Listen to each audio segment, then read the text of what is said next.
یعنی کسی کو کوئی بات سمجھانی ہو نا تو ماحول کریٹ کرنا. ویسے ایک بات سمجھا دیں سمجھ میں نہیں آتی, ایک ماحول کریٹ کیا جاتا ہے. تبھی جو ورک شاپس ہوتی ہیں نا, مختلف ٹریننگز ہوتی ہیں, اس میں زیادہ اچھی طرح سے بات سمجھ میں آتی ہے. تو ماحول بنایا جاتا ہے. اسی سے یہ ڈرامے جو تاریخی بنائے جاتے ہیں, تو ڈرامے دیکھنا تو ہم جائز نہیں کہتے, اس میں بے حیائی بھی ہوتی ہے, مگر جو بنانے والے ہیں وہ کہتے ہیں کہ ایک ماحول جب کریٹ کیا جاتا ہے, ایک ماحول دکھایا جاتا ہے, اس سے تاریخ اور ہسٹری آپ کے دماغ میں زیادہ اچھی طرح سے بیٹھتی ہے. تو طیب اردگان نے ڈرامہ بنایا نا, ارطغرل بڑا مشہور ڈرامہ چل رہا ہے, بہت دنیا دیکھ رہی ہے. تو میں ڈراموں کو جائز نہیں کہتا, لیکن جو لوگ فلمیں دیکھ رہے ہیں پہلے سے بے حیائی کے کاموں میں پڑے ہوئے ہیں اور غلط چیزیں دیکھ رہے ہیں, تو ہم ان کو کم از کم یہ مشورہ دیتے ہیں کہ یار انڈین فلمیں دیکھنے سے بہتر ہے یہ جو آج کل وہ ڈرامے جو ہمارے فیملی سسٹم کو تباہ و برباد کر رہے ہیں, جب تم نے دیکھنا ہی ہے تو کم از کم ایک کم درجے پر آ جاؤ نا, اس کو دیکھ لو. تو اس سے تو پھر بھی بہتر ہے کہ کم از کم تمہیں ہسٹری تو پتہ چلے گی, کم از کم تمہیں یہ تو پتہ چلے گا مسلمانوں کی تاریخ کیا تھی. اور ایسے صرف دعاؤں سے کام نہیں بنا, انہوں نے بڑی بڑی قربانیاں دی ہیں. سلطان محمد فاتح نے بہت بڑی قربانی دے کے قسطنطینیہ فتح کیا تھا, دنیا کی سب سے بڑی توپ بنائی تھی اس نے. اور آج ہماری صرف باتیں توپ ہیں, باتیں ایسی کریں گے جیسے بہت بڑی توپ ہیں ہم, کوئی عمل ہمارے کیا ہیں زیرو. نہ سائنس میں آگے, نہ ٹیکنالوجی میں آگے, نہ مذہب میں آگے. وہ ٹیکنالوجی کی دنیا میں بہت آگے تھے, سائنس کی دنیا میں بہت آگے تھے. سلطان محمد فاتح نے جب قسطنطینیہ کو فتح کرنے کا ارادہ کیا, استنبول کو, نبی کی پیش گوئی تھی کہ میری امت میں جو طبقہ استنبول جو فتح کرے گا نا وہ جنتی ہے. تو صحابہ کے دور سے کوششیں ہو رہی تھیں, اور استنبول میں 1000 سال سے خلافت قائم تھی عیسائیوں کی, اور اسے کوئی فتح کر نہیں سکتا تھا. ابو ایوب انصاری رضی اللہ تعالیٰ عنہ گئے, وہ نہیں فتح کر سکے, ان کی قبر وہیں بنی. بڑے حملے ہوتے رہے, اتنی چوڑی دیوار میں نے خود دیکھی, اس کی میں نے ویڈیو بھی بنائی تھی. اور اتنی لمبی دیوار شہر کے گرد کہ اس کو ناممکن اسباب کی دنیا میں, ایئر اٹیک تو ہوتے نہیں تھے نا اس زمانے میں, جانا تو پیدل فوج نہیں تھا, جائے گی کہاں سے بھائی, چڑھے گی کیسے اس پہ. سیڑھیاں لگا کے جو چڑھتے تو اوپر انہوں نے گرم تیل گرم ہوتا تھا, اس کے دیگ رکھے ہوئے ہوتے تھے, تو وہ دیگ الٹتے تھے تیل ڈال کے, کوئی چڑھ نہیں سکتا تھا. بہت زبردست ڈیفنس تھا, کوئی میلی آنکھ اٹھا کے دیکھ نہیں سکتا تھا, اور جتنی لڑائیاں ہوئی سب ناکام ہوئی تھیں. سلطان محمد فاتح نے کہا بھائی نبی نے خوشخبری دی ہے, ہم فتح کر کے چھوڑے گا. پھر وہ مشہور واقعہ ہے, اس نے کیا کیا کہ خشکی میں کشتیاں چلا دیں, سارے جانور راتوں رات ذبح کیے, ان کی چربی پگھلا کے پتھروں پہ بچھائی گئی ہے, اس پہ سمندری جہاز بٹھا کے. وہاں میں جب ترکی میں گیا ہوں تو اب دیکھو یہ چیز کتابوں میں بھی بتائی جا سکتی تھی نا, لیکن وہاں طیب اردگان نے کیا کیا ہے, میوزیم بنائے ہیں, ان میں یہ پورا منظر دکھایا جاتا ہے. خدا کی قسم ایسا ایمان بڑھتا ہے کہ چیخیں مارنے کا دل کرتا ہے. ایسی جو علماء بھی گئے ہیں نا, بنوری ٹاؤن کے ایک شیخ الحدیث گئے تھے, وہ کسی نے بتایا وہ رو رہے تھے چیخیں مار مار کے. جو جاتا ہے یہ منظر ہوتا ہے, وہ جب دکھاتے ہیں نا اپنی آنکھوں سے, بھائی کیا منظر, اور کیسے وہ کشتیوں کو راتوں رات خشکی پہ لے کے چلے ہیں, اور خشکی پہ لے جا کے پیچھے سمندر میں اتارا, اور سامنے سے بھی اٹیک اور پیچھے سے بھی اٹیک. انگریزوں نے لکھا ہے, گوروں نے ہسٹری میں, کہ یہ اسباب کی دنیا میں ممکن نہیں ہے. بہت بڑا کارنامہ انہوں نے سر انجام دی, اور راتوں رات. تو یہ ہماری تاریخ تھی جس کی وجہ سے ہمیں عروج ملا تھا. آج ہم صرف پیڑے کھا رہے ہیں, باتیں ٹھوک رہے ہیں بیٹھ کے, صحیح ہے نا.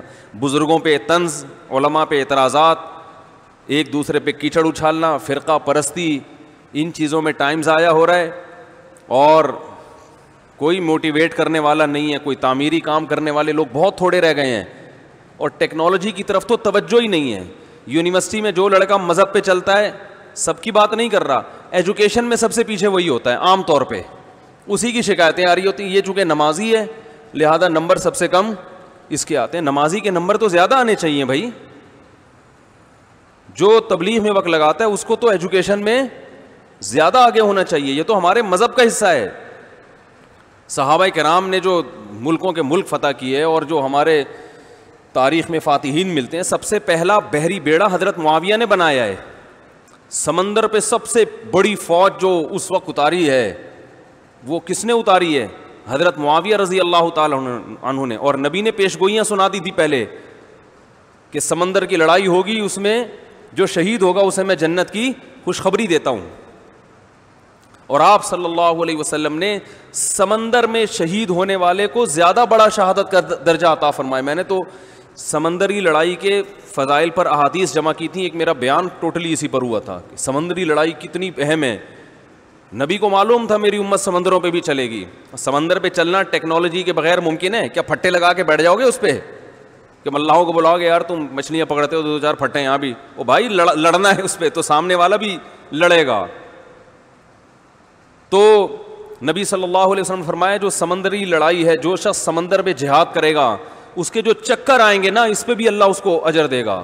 بڑی خوشخبری ہیں اس کے گناہوں کی معافی کی, کیونکہ آپ کو پتا تھا کہ امت جب تک سمندر پہ کو فتح نہیں کرے گی اور سمندر پہ سفر نہیں کرے گی یہ اس دنیا پہ حکومت نہیں کر سکتی. تو حضرت معاویہ نے جو پہلا بیڑا بنایا اس کے امیر کو امیر البحر کہتے تھے. بحر کہتے ہیں سمندر. یہ امیر البحر کی ٹرم یہ انگلش میں منتقل ہوئی ہے جس کو ایڈمرل کہا جاتا ہے.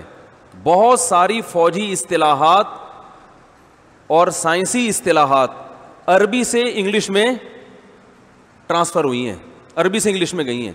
آج میڈیکل سائنس میں بہت سے الفاظ ایسے ہیں جو عربی سے انگلش, مسلمان سائنسدانوں کے تھے وہ, لیکن اب دیکھو حال کیا بنا دیا. ایک نمبر کے سست نمازیوں کی حالت تو دیکھ لو جا کے. سب سے سست ترین جو ہوگا وہ دیندار بنا ہوا ہوگا. سب کی بات نہیں کر رہا, ڈاکٹروں میں ہم نے بڑے اچھے اچھے دیندار دیکھے ہیں, سائنسدانوں میں, ایٹمی سائنسدانوں میں تو دیندار زیادہ ہیں الحمدللہ, لیکن میجورٹی کی بات کر رہا ہوں کہ پتہ نہیں ہمارے ذہن میں یہ کچھ ایسا کسی نے, شیطان نے بات ڈال دی ہے کہ ہم نے صرف جو ہے ایک طرف کو فوکس کیا ہوا ہے, دوسری طرف کو ہم نے بالکل نظر انداز کر دیا ہے. تو بھائی جس طرح سے دین کی تعلیم انتہائی ضروری ہے, اس کی کوئی اس کی اہمیت کی کمی کا انکار نہیں کر سکتا. انگریز جو تباہ ہو گئے نا, فیملی سسٹم تباہ ہو گیا, زنا معاشرے میں پھیل گیا, والدین اولڈ ہوم میں, وہ وجہ کیا؟ مذہب نہیں ہے نا, مذہبی تعلیم نہیں ہے. لیکن ہم جو معاشی لحاظ سے تباہ ہو گئے اور ترقی میں پیچھے رہ گئے, وجہ کیا ہے؟ مادے پہ محنت نہیں کی ہے. تو دونوں محنتیں ضروری ہیں. داؤد علیہ السلام کو روحانی ترقی بھی ملی اور اللہ نے آپ کے ہاتھ میں لوہا بھی پگھلایا. کیوں پگھلایا؟ تاکہ لڑیں, کیونکہ صرف نمازوں سے لڑائی ممکن نہیں ہے. ذکر کرتے تھے نا داؤد علیہ السلام, چاروں طرف سے پرندے جمع ہو جاتے تھے, ایسی خوبصورت آواز میں تلاوت کرتے تھے, ذکر کرتے تھے. وَالطَّيْرَ مَحْشُورَةً كُلٌّ لَهُ أَوَّابٌ, قرآن کہہ رہے پرندے, اور یا جبالُ أَوِّبِي مَعَهُ وَالطَّيْرُ, جب اللہ کا ذکر کر رہے ہیں پہاڑوں سے بھی لا الہ الا اللہ کی آوازیں آتی. یہ ذکر تھا, لڑنے کے لیے یہ نہیں ہے کہ اے داؤد ہم نے آپ کو ذکر بھی دیا اور آپ جو ہے روزے بھی رکھتے ہیں اور تہجد بھی پڑھتے ہیں, لہذا اب آپ کو تو اسلحہ بنانے کی ضرورت نہیں ہے, ویسے ہی فتح ہو جائے گی ایمان کی طاقت سے. نا نا نا نا نا, زرہیں بناؤ, قدر فی السرد, صحیح ہے نا, کڑیاں بناؤ, فوج تیار کرو, لڑائی کے لیے اصول بولتے کیوں نہیں بھائی, کچھ اور ہیں. تو دونوں چیزیں نہیں ہیں. داؤد علیہ السلام, سلیمان علیہ السلام کے گھوڑے بھی تو تھے, انہیں کیا ضرورت تھی گھوڑوں کی بھائی؟ کہتے میں اللہ کے اتنا عبادت گزار ہوں, میں اسباب اور وسائل کیوں, میں مصلی بچھاؤں گا, دعا مانگوں گا, ملک فتح ہو جائے گا. او بھائی گھوڑے رکھے ہوئے ہیں, صحیح ہے نا, ان کو پیار کرتے تھے گھوڑوں کو, کیونکہ اس زمانے میں گھوڑا اور ٹینک برابر تھے, بلکہ ہوائی جہاز تھا گھوڑا اس زمانے میں, تو جنگیں گھوڑوں کے بغیر نہیں ہوتی تھی, گھوڑے تیار کیے ہوئے ہیں. تو لڑے ہیں وہ لوگ اور اسباب اور وسائل اختیار کیے ہیں. آج ہم پیڑے کھانے والی باتیں کرتے ہیں اور پیڑے کھا رہے ہیں بیٹھ کے, اور سمجھتے ہیں کہ بس یہ قرآن خوانیوں سے اور آیت کریمہ سے مسائل کیا ہو جائیں گے حل. تو یہ بھی ضروری ہے بھائی, وہ بھی ضروری ہے. تو میں بتا رہا تھا کہ وہ جو ڈرامے کی بات کر رہا تھا, تو ماحول بنانا پڑتا ہے نا. تو طیب اردگان نے کیا کیا کہ کیونکہ جو لبرل لوگ ہیں وہ ایسے ڈرامے, ایسی فلمیں بنا کے نا نوجوان نسل کا دماغ خراب کر دیا انہوں نے. اتنا دیکھو, اب محمد بن قاسم کو بھی لوگوں نے ڈاکو کہنا شروع کر دیا ہے, معاذ اللہ. وہ شخص جو سندھ میں اسلام لانے کا ذریعہ بنا, اگر وہ ڈاکو تھا تو اس سندھ میں اسلام کون لے کر آیا؟ انگریز کہے گا تمہارے تو اسلام, جو بر صغیر میں اسلام آیا سندھ کے راستے سے, سندھ کو تبھی باب الاسلام کہا جاتا ہے نا. بر صغیر میں اسلام کہاں سے آیا ہے؟ سندھ کے راستے سے. پھر پورے انڈیا میں بھی پھیل گیا اور بنگلہ دیش, برما, کہاں کہاں تک پھیلا ہے. تو انٹری جو ہوئی ہے محمد بن قاسم کے ذریعے ہوئی ہے. پروپیگنڈا دیکھو, وہ بھی چور, وہ بھی معاذ اللہ وہ بھی ڈاکو, محمود غزنوی بھی ڈاکو. وجہ کیا ہے؟ جس کے ہاتھ میں میڈیا ہوگا نا چلے گی اور سنی اسی کی جائے گی, آپ جو کچھ بنا کے پیش کر دیں. تو طیب اردگان نے کہا بھائی ان کو انہی کی زبان میں جواب دینا ہے. ناول لوگ نہیں پڑھتے, رسالے نہیں پڑھتے لوگ, تو نوجوان طبقہ فلمیں ڈرامے دیکھتا ہے. تو اس نے کہا ڈرامہ بناؤں گا, اور ایسا بنا کے دکھایا کہ آج رپورٹیں یہ آ رہی ہیں بہت سے غیر مسلم مسلمان ہو چکے ہیں.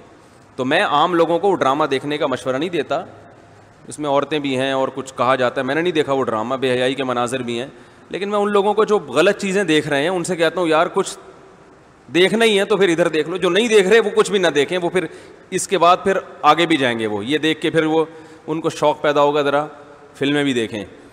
اور جو نہیں دیکھ رہے وہ تو بچے رہے ہیں, جو دیکھ رہے ہیں تو بری چیزیں دیکھ رہے ہیں تو بھائی یہ دیکھ لو پھر, تو اس سے کم از کم ایک کریٹو سوچ پیدا ہوگی تمہاری, اور کم از کم ایک تعمیری سوچ پیدا ہوگی, مسلمانوں کی ہسٹری کا تمہیں پتہ چلے گا.